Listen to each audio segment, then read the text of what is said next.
Sir చెప్పండి, పెద్ద ఎత్తున కూడా ఈ ప్రోగ్రామ్ తీసుకున్నారు, ఇంతకుముందు కూడా పెద్ద ఎత్తున చేశారు. అసలు ఎందుకు ఈ ప్రోగ్రామ్ ఎందుకు ఇంత తొందరగా కనెక్ట్ చేసుకోవాల్సి వచ్చింది? మీరు ఒకటి గుర్తుపెట్టుకోవాలి, మనిషికి స్వేచ్ఛ ఇంపార్టెంట్, స్వాతంత్రం ఇంపార్టెంట్. మనం ఎంతో దాదాపు 2 శతాబ్దాలు పరాయి పాలనలో ఉన్నాం. అనేక మంది త్యాగాల వల్ల స్వాతంత్రం మనకు లభించింది. మనం స్వాతంత్రాన్ని గ్రాంటెడ్గా తీసుకోవచ్చు. అదే విభజన సమయంలో లక్షలాది మంది చనిపోయారు. అప్పుడు ఉన్నటువంటి నెహ్రూ, గాంధీ యొక్క రాంగ్ పాలసీ వల్ల. ఒకసారి మనం, ఎందుకంటే మన చరిత్ర మర్చిపోతే చరిత్ర అన్నీ మర్చిపోతుంది.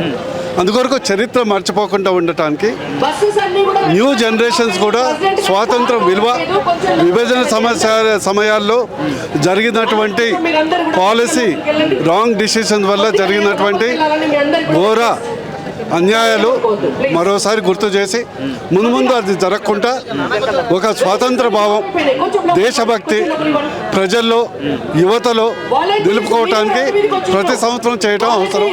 అందుకొరకే బీజేపీ చేస్తుంది. మంచి చాలా మంది కూడా అసలు స్వాతంత్ర దినోత్సవం వచ్చినప్పుడు ఎవరు కూడా కనీసం జెండాకు కూడా నమస్కారం చేయడం వల్ల చాలా మంది యువతలో ఉన్నారు. వాళ్ళ కోసం ఏం చెప్తారన్న? ఊర్లలో కావచ్చు, ఎక్కడైనా చాలా మంది ఈరోజు మీరు స్వేచ్ఛగా గాలి పీలుస్తున్నారు, స్వేచ్ఛగా సోషల్ మీడియాలో పోస్ట్ పెడుతున్నారు, స్వేచ్ఛగా మీ ఇష్టమైనటువంటి వృత్తి చేస్తున్నారంటే అది కేవలం భారతదేశ స్వాతంత్రం, లక్షలాది మంది యొక్క త్యాగాల ఫలితం. గుర్తు చేసుకోవాలి, చేసిన తప్పిదాలు మర్చిపోవద్దు, ముందు పునరావృతం కాకుండా చూసుకోవాలి. కాంగ్రెస్ అయితే 1.5 గంటల పాటుగా రాహుల్ గాంధీ స్క్రీన్ పైన చూపెడుతూ దీనికి సంబంధించి అడ్రస్ ప్రూఫ్స్ ఏమున్నాయి, ఫోటోస్ ఏమున్నాయి, కావాలనే ఓట్ల చోరీ జరిగింది, ఎలక్షన్ కమిషన్ స్కామ్ చేసిందని చెప్పేసి 40,000 ఓట్లు చోరీ జరిగిందని చెప్పేసి కూడా చెప్తా ఉన్నారు. దీన్ని ఎట్లా చూస్తారు మరి? మొదటిగా ఏంటంటే, రాజకీయాల్లో హత్యలు ఉండవు, ఆత్మహత్యలు ఉంటాయి. దానికి పర్ఫెక్ట్ ఎగ్జాంపుల్ రాహుల్ గాంధీ. రాహుల్ గాంధీ ఉన్నంతకాలం బీజేపీ సేఫ్గా ఉంటుంది. ఎందుకంటే ఆయన మెదడు నుంచి, తలకాయ నుంచి కాళ్ళకు వెళ్ళాం. ఈరోజు ఆయన మహదేవపుర కర్ణాటక అసెంబ్లీ గురించి, పార్లమెంట్ గురించి చెప్పిండు. ప్రభుత్వం ఎవరిది ఉందండి? పిఎల్ఓస్ ఎవరండి? పిఎల్ఏస్ ఎవరండి? రిటర్నింగ్ అధికారులు ఎవరు ఉండే? నీ ప్రభుత్వం కదా, నీ అధికారులు కదా. అదే అఖిలేష్ యాదవ్ ఏమన్నాడు? ఫస్ట్ మీ ఓట్లను మొత్తం వాళ్ళ మీద యాక్షన్ తీసుకోమని చెప్పండి.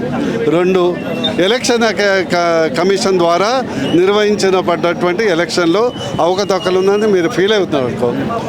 తెలంగాణలో రేవంత్ రెడ్డి ప్రభుత్వాన్ని, కర్ణాటకలో సిద్ధరామయ్య ప్రభుత్వాన్ని, హిమాచల్లో ఆయన పేరేదో ఉన్నది, సుఖ్వీందర్ సింగ్ అనుకుంటా, సుఖ్వీందర్, ఆయన ప్రభుత్వాన్ని రాజీనామా చేసి, నువ్వు రాజీనామా చేసి, ఎందుకంటే మీరు అందరూ ఎన్నికైనారు కదా, నీతులు చెప్పే ముందర మీరు పాటించాలి కదా, చేయండి. అదేవిధంగా రాయబెరీలో 2 లక్షల ఓట్లు, 19,000 ఓట్లు డూప్లికేట్ ఓట్లు, డబుల్ అడ్రస్లు ఉన్నాయి దాదాపు 1,00,000 ఓట్లు, అతాపత లేని ఓట్లు 1,00,000 ఓట్లు. మరి నువ్వు రాజీనామా చేయాలి కదా, మేము తీస్తాం. ఇంకోటి మోర్ ఇంపార్టెంట్, సోనియా గాంధీ రాజీవ్ గాంధీని 1968 పెళ్లి చేసుకుంది. మరి ఇండియన్ సిటిజన్షిప్ తీసుకోవాలి కదండి. మరి ఆమె 1983లో సిటిజన్షిప్ తీసుకుంది. మరి 80లో ఓటర్ ఎట్లయిందండి? మరి నీ మీద కేసు పెట్టాలి కదా. పీపుల్స్ రిప్రజెంటేటివ్ యాక్ట్ ప్రకారము నీ మీద కేసు పెట్టాలి, సోనియా గాంధీ మీద జైలు శిక్ష చేయాలి, చీటింగ్ కేసు కింద 7 ఏళ్ళ జైలు శిక్ష చేయాలి, 6 సంవత్సరాల పాటు ఎలాంటి ఎలక్షన్లు కంటెస్ట్ చేయకుండా బహిష్కరించాలి, చేయాలి కదా. చేస్తాం, ఇప్పుడు చేస్తాం. అందుకొరకు అద్దాల మేడలో నివసించేటప్పుడు వేరే వాళ్ళ మీద రాలేదు. ఎస్, ఇప్పుడు ఈ ఎలక్షన్ కమిషన్లో మైగ్రెంట్ వర్కర్స్ ఉంటారు, జాబ్స్ సాఫ్ట్వేర్ ప్రొఫెషనల్స్ ఉంటారు, మారుతుంటారు. ఒక సంవత్సరం ఒక దగ్గర, ఈవెన్ హైదరాబాద్లో నేను శేర్లింగంపల్లిలో చూశాను, చాలామంది మైగ్రెంట్ వర్కర్స్ ఉన్నారు. చాలామంది సాఫ్ట్వేర్ ఇక్కడ ఓట్లు నమోదు చేసుకొని వేరే రాష్ట్రాలకు వెళ్ళిపోయినారు. ఆ ఓట్లు అట్లా ఉన్నాయి. చెయ్యాలని మేము అందరం అడుగుతున్నాం. ఇంకోటి, రాజీవ్ గాంధీ ఇప్పటి వరకు ఎలక్షన్ ఈసీఐ ఏమంది? రిటర్న్గా కంప్లైంట్ ఫైల్ చేయరు.